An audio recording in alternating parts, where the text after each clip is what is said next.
말씀과 기도로 목요일 하루를 시작하는 우리 모든 성도들 가운데 하나님의 놀라운 은혜가 언제나 함께하여 주시기를 주님의 이름으로 간절히 축원드립니다. 오늘 통독할 말씀은 누가복음 23장의 말씀입니다. 23장 1절에서 7절까지 말씀에서는 빌라도의 제1차 예수 신문과 헤롯에게로의 이송에 대해 보도하고 있습니다. 유대 종교 지도자들은 사내들인 공회의 재판을 통해서 예수님을 신성 모독을 범한 죄인으로 규정하고 사형에 처하기로 결의했습니다. 그러나 당시 로마의 지배 아래 있던 유대 사내들인 공회에는 사형 집행권이 없었습니다. 따라서 유대 종교 지도자들은 자신들의 사내들인 종교 재판을 통해서는 예수님의 사형을 집행할 수 없었기에 당시 로마의 총독이었던 빌라도의 정치적인 재판을 이용하여 사형을 집행하려고 한 것입니다. 그런데 문제는 사내들인의 입장에서 볼 때 예수님의 죄는 자칭 하나님의 아들이라고 주장한 종교적인 죄였습니다. 당시 로마 정부는 속주, 다시 말하면 지배하는 지역의 종교적인 문제에는 관여하지 않는 정책을 취하였습니다. 따라서 사내들인은 예수님을 종교적인 문제로 고소해서는 처형시킬 수 없었습니다. 그래서 그들은 로마인들이 심각하게 여길 만한 죄목을 만들어 예수님을 고소하였습니다.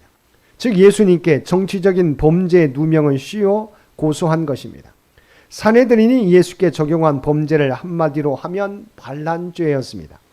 그러나 유대 총독 빌라도는 예수님에 대한 사내들인의 고소가 음모라는 것을 알았습니다. 그래서 예수님의 무죄를 선언했습니다.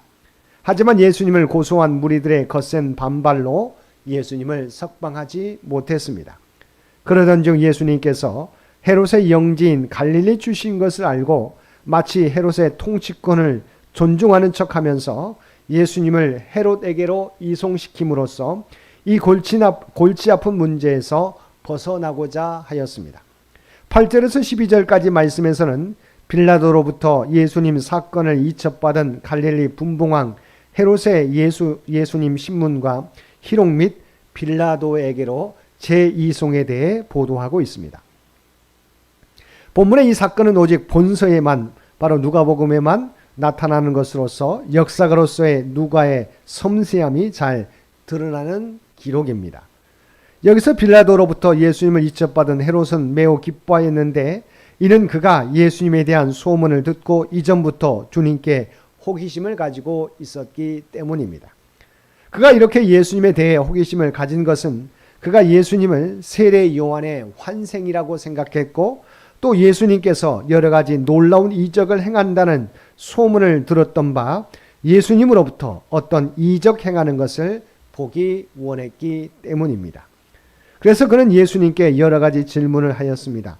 그러나 예수님께서는 그의 질문에 대해 1절 아무 대답도 하지 않음으로써 구약 이사야의 예언을 성취하였습니다. 그리고 헤롯은 예수님으로부터 어떤 대답도 듣지 못하고 이적도 보지 못하자 예수님을 어찌하지 못하고 희롱만 한 후에 다시 빌라도에게로 보낼 수밖에 없었습니다. 13절에서 25절까지 말씀에서는 빌라도의 제2차 예수 신문과 최종 사형 언도에 대해 보도하고 있습니다. 첫 신문에서 예수님에게서 아무런 죄도 발견할 수 없었던 빌라도는 유대인의 명절 때 죄수를 특별 사면하는 전례를 따라 예수님을 놓아주고자 했습니다.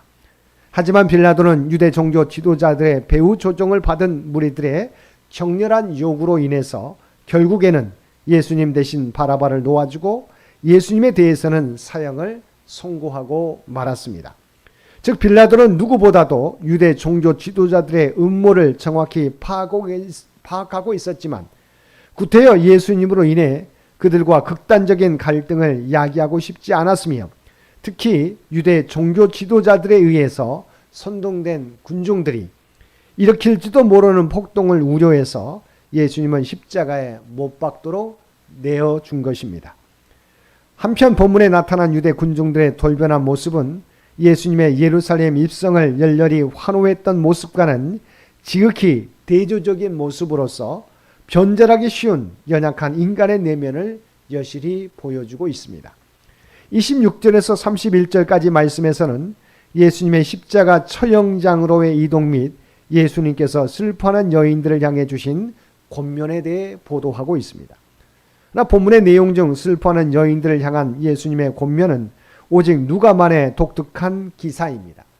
여기서 우리는 주님의 두 가지 모습에 주목할 필요가 있습니다. 먼저는 십자가를 질 수 없을 정도로 연약해지신 주님의 인간적인 모습입니다. 본문을 보면 육체적으로 매우 지쳐있는 예수님 대신에 구레네 시몬이 십자가를 지고 가게 됩니다. 이런 예수님께서 밤새껏 신문당하고 고통당하심으로 인하여 도저히 십자가의 무게를 감당할 수 없을 만큼 육체적으로 약해져 있다는 증거였습니다. 다음으로는 당신의 순환을 예통해 하는 자들을 향해서 오히려 고통에 찬 그들의 미래를 염려하시는 지극한 신적 사랑의 모습입니다. 본문에서 예수님께서는 자신을 위해 예곡하는 백성과 여인들에게 현재 사형장으로 가는 자신보다는 예루살렘의 멸망을 위해 애곡하라고 하였습니다. 이런 AD 70년에 있을 예루살렘의 멸망을 염두에 둔 것으로 당신 자신보다도 무리들을 염려하시는 예수님의 신적 사랑이 잘 드러나고 있는 것입니다. 32절에서 43절까지 말씀에서는 예수님의 십자가형 집행과 무리들의 희롱 및 한편 강도의 회개에 대해 보도하고 있습니다. 본문을 보면 예수님께서는 다른 두 행악자들과 함께 십자가에 못 박히셨습니다. 이런 만왕의 왕이시오 하나님의 아들이신 예수님께서 오히려 불의한 자들의 손에 의해서 행악자와 같이 취급받으신 것으로 이사야서 53장 12절의 성취였습니다. 그러나 예수님은 그들의 죄악을 정죄하지 않으셨습니다. 오히려 그는 지금 자신들이 저지르는 일이 하나님의 아들을 죽이는 엄청난 죄악임을 알지 못하고 행하고 있다며 그들의 죄 사함을 위해서 중보 기도하셨습니다. 근데 그들을 위해 기도하시는 주님의 모습과는 대조적으로 그들은 예수님을 비웃으며 희롱하였습니다. 즉 백성뿐만 아니라 군인들도 예수님을 조롱했으며 심지어는 함께 십자가에 달렸던 행악자까지 비웃었던 것입니다. 이런 십자가 상에서의 조롱은 이미 다윗을 통하여 예시된 것으로서 인류가 당할 죄악에 대한 보응을 대신 받으신 것이었습니다. 그리고 로마 군병들은 예수님을 십자가에 못 박은 후에 그의 옷을 제비 뽑아 나누며 그에게 신포도주를 마시게 했는데 이는 시편 69편 21절과 시편 22편 18절 예언의 성취였습니다. 따라서 이것은 예수님의 구속사역의 모든 것이 하나님의 계획과 섭리 가운데 그대로 성취되고 있음을 보여주는 것입니다. 한편 예수님과 함께 십자가에 달린 두 행악자는 매우 대조적인 모습을 보여주었습니다. 즉 한 행악자는 다른 무리들과 마찬가지로 예수님을 조롱하고 비웃음으로 자기에게 주어진 마지막 구원의 기회를 스스로 저버렸습니다. 이런 유대인들과 마찬가지로 멸망받을 죄인의 전형적인 모습을 보여줍니다. 그러나 다른 한 행악자는 자신의 죄를 깨닫고 예수님께 구원을 간구함으로써 마지막으로 주어진 구원의 기회를 붙잡고 영생을 얻게 되었습니다. 이 행악자의 고백은 누가만이 기록하고 있는 것으로 예수님께서 죄인들을 구원하기 위하여 오셨고 대속의 죽음을 당하셨다는 사실을 가장 명확하게 나타내 줍니다. 44절에서 56절까지 말씀에서는 예수님의 운명과 장사 지냄에 대해 보도하고 있습니다. 45절을 보면 예수님의 운명하실 즈음에 성소의 휘장 가운데가 찢어졌다고 기록하고 있습니다. 성소의 휘장 한가운데가 찢어졌다는 것은 바로 이제는 누구나 그리스도의 속죄 사역을 힘입어 하나님의 성소에 나아갈 수 있게 되었다는 것입니다. 구약시대의 휘장은 성소와 지성소를 갈라놓은 것이었습니다.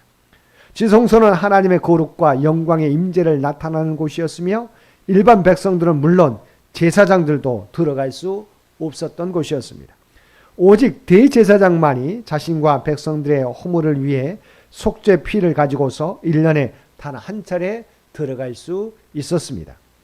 만일 누가 지성소에 함부로 들어가게 되면 그는 죽음을 면치 못했습니다. 근데 이러한 지성소와 성소를 구분하는 휘장이 그리스도의 죽음으로 찢어졌다는 것은 이제 더 이상 성소와 지성소의 구분이 없어졌다는 것입니다. 말하자면 누구나 그리스도를 통하여 하나님께 나아갈 수 있게 되었다는 것입니다. 47절 이하의 말씀은 십자가 사건을 목격한 사람들의 다양한 반응들을 보여주고 있습니다. 먼저 47절은 십자가형을 집행한 로마 백부장의 고백을, 48절에는 십자가 처형 과정을 목격한 무리들의 반응을, 그리고 50절에서 53절은 예수님의 시신을 장사 지낸 공회원 요셉의 행동에 대해 보여주고 있습니다. 각각의 내용이 그 자체로 의미가 있기는 하지만 누가는 십자가 사건이 그것을 현장에서 직접 목격한 사람들에게 어떤 반응을 불러일으켰는가를 보여주고 있습니다. 49절과 55절과 56절 말씀을 보면 갈릴리로부터 따라온 여인들은 예수님의 처형 장면을 비록 멀리서나마 끝까지 지켜보았습니다. 또한 예수님께서 운명하신 후에도 여인들은 예수님의 시신을 매장해 둔 무덤을 확인하고는 장례의식을 위해서 향품과 향유를 준비했습니다. 곧 예수님께서 십자가 순환과 죽음을 당하신 골고다 언덕까지 끝까지 따라간 자들, 그리고 예수께서 운명하신 이후 장례의식을 치러준 자들은 남성 사도들이 아니라 여성 제자들이었던 것입니다. 이처럼 주님을 따르는 데는 남녀노소, 빈부, 귀천의 차이가 없습니다. 진정으로 섬기는 자들이 하나님 나라의 주인공이 되는 것입니다. 오늘도 주님의 몸된 교회 지체들로서 자신의 믿음의 자리를 지키며 충성되게 주님의 사명 감당하며 살아가는 우리 모든 성도들 되시기를 주님의 이름으로 간절히 축원드립니다. 함께 기도드리겠습니다. 사랑과 은혜가 충만하신 아버지 하나님, 주님의 마지막 죽음의 자리와 장례 자리까지 함께했던 사람들은 종교 지도자들이나 제자들이 아니라 사도들이 아니라 여인들이었음을 다시 확인합니다. 우리들도 그 여인들과 같이 어떤 상황 속에서도 주님을 떠나지 않는 저희들 되게 하여 주옵소서. 그래 주님이 주시는 영광에도 참여하는 우리 모두가 되게 하여 주옵소서. 특별히 이 나라와 이 민족을 위하여 기도할 때 하나님께서 우리의 간구를 들어주시고 하나님께서 친히 통치하시고 인도하여 주시기를 원합니다. 100주년을 준비하며 나아가는 창현재단과 창현의 백성들을 기억하여 주시어서 그들을 통해서 하나님의 계획하신 바를 이루어 가게 하여 주옵소서. 다음 세대 100년을 준비하는데 부족함이 없도록 그래서 친히 역사하여 주옵소서. 특별히 육신의 연약함 가운데 있는 사랑하는 권사님들, 집사님들, 모든 성도님들을 기억하여 주시고 오직 하나님을 의지하며 나아가게 될 때 권능의 오른손으로 안수해 주시어서 연약한 부위마다 하나님 놀라운 치유와 회복의 역사가 나타나게 하여 주시옵소서. 오늘도 우리 모두에게 복된 하루를 허락해 주신 것 진심으로 감사합니다. 주님과 날마다 동행하며 살아가는 또한 우리가 구원받은 하나님의 백성이라고 하는 정체성을 가지고 이 세상 사람들과 구별되어 살아가는 우리 모두가 되게 하여 주옵소서. 오늘도 우리가 발을 딛고 살아가는 삶의 현장 가운데 그리스도의 아름다운 향기와 선한 영향력을 나타내며 살아가게 하여 주옵소서. 이 모든 간구 우리를 구원하여 주신 예수님의 이름으로 간절히 기도드리옵나이다. 아멘.